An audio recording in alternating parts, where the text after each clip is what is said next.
Mother, do you think they'll drop the bomb? Mother, do you think they like the song? Mother, do you think they're gonna break my balls? Mother, should I build a wall? Roger Waters and Pink Floyd, 1979. It doesn't get any stronger than that. Today I'd like to talk about the walls, restrictions and patterns within ourselves and the way they manifest themselves in the world around us. And the big question, is there anything we can do about them? So, let's start.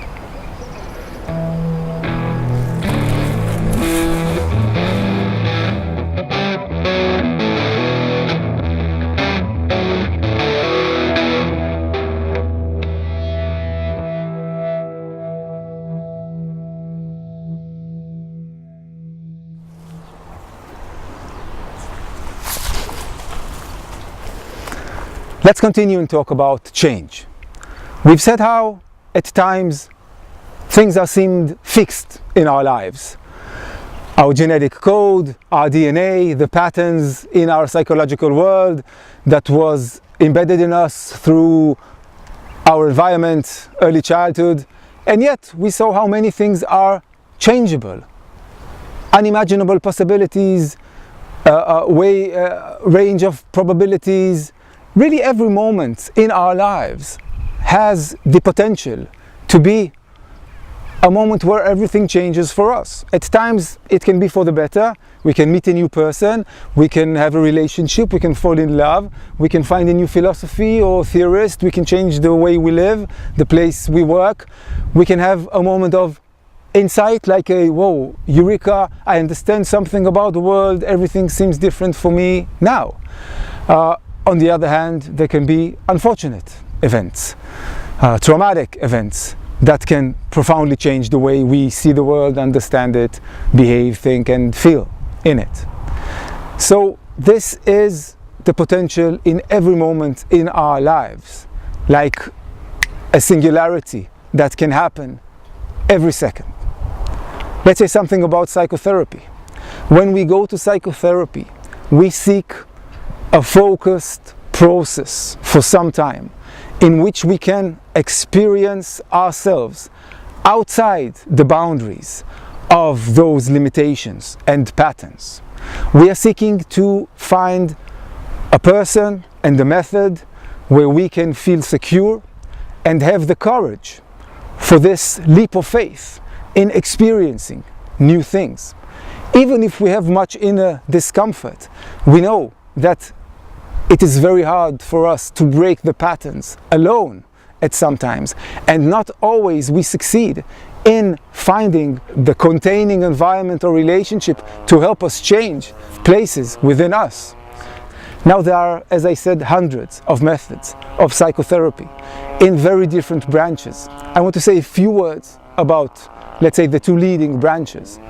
In the past few decades, cognitive behavioral theories are developing with much research and writing around them. Cognitive behavioral methods look into the way we think in the world, we understand the world, in the way we build cause and effect in the world. Something is happening, we have schemas of understanding to ourselves, explaining to ourselves what has just happened, rationalizing it. Nothing good ever happens to me, I should be very fearful of building this relationship with someone. So cognitive behavioral theories address that, help us think differently, behave differently, look at other parts in our life experiences, put different focuses, and these processes can be very profound. When someone is living in the certain area of his psyche and this therapeutic processes puts him like on different hills in the topography of his life, the understanding of himself, the relativity, the orientation, the context changes completely. And these changes can be very profound and very helpful. At times, they are not enough.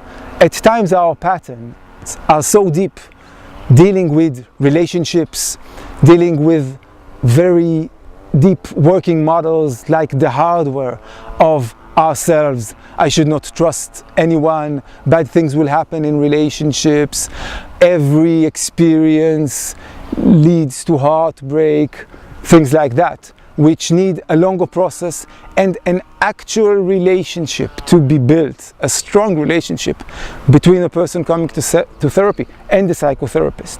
These are more dynamic, classically psychoanalytic ways of treatment, where some of the knowledge of those inner patterns is bringing itself in the actual therapeutic relationship being built by two persons, or in a group therapy by a group of people, or within the family dynamic, but is really happening right now in the therapeutic session. And the psychotherapist can understand a lot about the inner patterns from the actual happening. And these patterns can be conversated in the dialogue, in the relationship, and at times lead to immense change, and also be combined with more cognitive and behavioral methods of experiencing within the therapeutic process and outside of the therapeutic process. So all psychotherapies from different kinds are seeking to understand our patterns and to change them. Now, let's say something about those restrictions, about those boundaries, like this wall behind me. When we see that a person has a strong wall within him, the psychological words might be dissociation. It's a split, it's a projection, it's a denial of something, it's a complete repression of something. We should never be judgmental about it. We should be very compassionate about it. At times, these dissociations are life-saving and are essential. Let's say after trauma, it is common for us to build a kind of dissociation between the things that have happened, the way we felt and what happened, because we need some time to be held by people who love us, places who love us. We need to relax. We cannot think immediately of what happened. But after some time, we know today that it's very important to build the coherent narrative of our life's history and of the occurrence that happened. This can be done in psychotherapy or with people we love. But it is important to take the instant, whatever happened, and to assimilate it into ourselves, to integrate it into our higher functions of thinking, to understand how it happened, how can we avoid it in the future, what's our responsibility and what's not our responsibility, how can we help ourselves and others around these areas. So it's very important at some future time in our lives to slowly go beyond those walls, soften them, and maybe at times eliminate them. When we meet someone with very strong walls in themselves, and we understand that these walls are there for a very long time, sometimes secondary psychological functions and mechanisms have been built around them, and we see the discomfort that it brings in their lives, then we aim very slowly and gently to understand those walls and see in what ways can we soften them. So that's something about psychotherapy and strong constraints within us.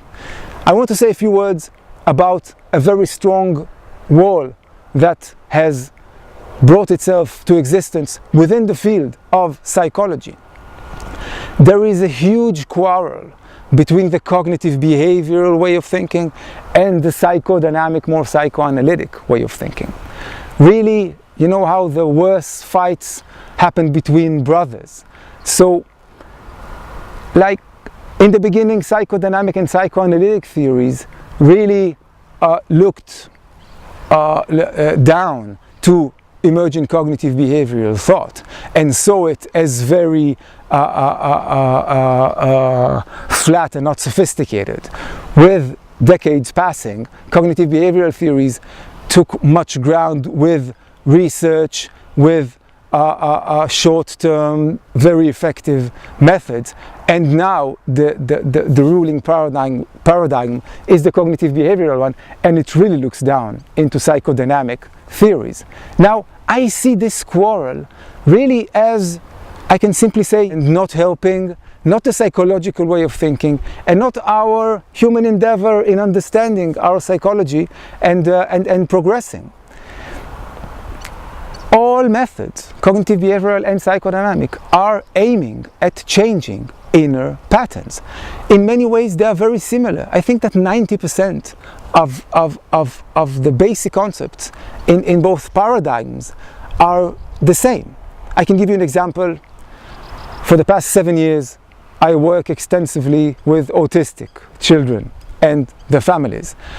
Diagnosis, parents just getting the diagnosis, psychotherapy with young infants, children, kindergarten, school, high school. Some of the people I work with I know for years now, and I've really seen amazing changes happening along the years' development, and I'm witnessing the development in the theory and in the practice.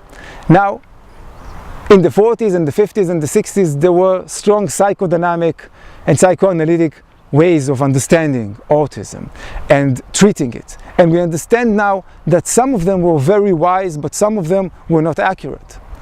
In the past 10 and 20 years, methods of treatment, some of them very early in one's development, are building. In the beginning they were more cognitive behavioral, but as years are passing, you see more and more family therapy, psychodynamic thinking, attachment theory, relational and intersubjective work coming into the early interventions and late interventions with autism. That's because the field, the practice shows that they are very beneficial. So in the field of autism, the two realms are growing closer from year to year, and I believe this will happen in all fields of psychotherapy in the future. So this quarrel is really holding back the progress in the development, in our psychological thinking, in our philosophy, in our human effort. So you can see how even within fields like psychology, strong walls like these are being built. And when they become too strong and people are talking very judgmentally about eternity and about fundamental truths, you see and you can guess that something has become way too fixed and restricting, even if it seems that it is modern and enlightening. Still, it's very restricting. Last thing about dissociations and walls. Every restriction, border, wall in our physical, real world is an actualization, a projection in the physical world of an inner existence in our own psychological reality. Every wall in our physical world is a projection of a wall we beforehand felt in our psychological world. And the same processes we can use in our own psychological processes with ourselves are the processes that can be used with us as a collective to soften these walls, to find ways for them to become less restricting, less fundamental, less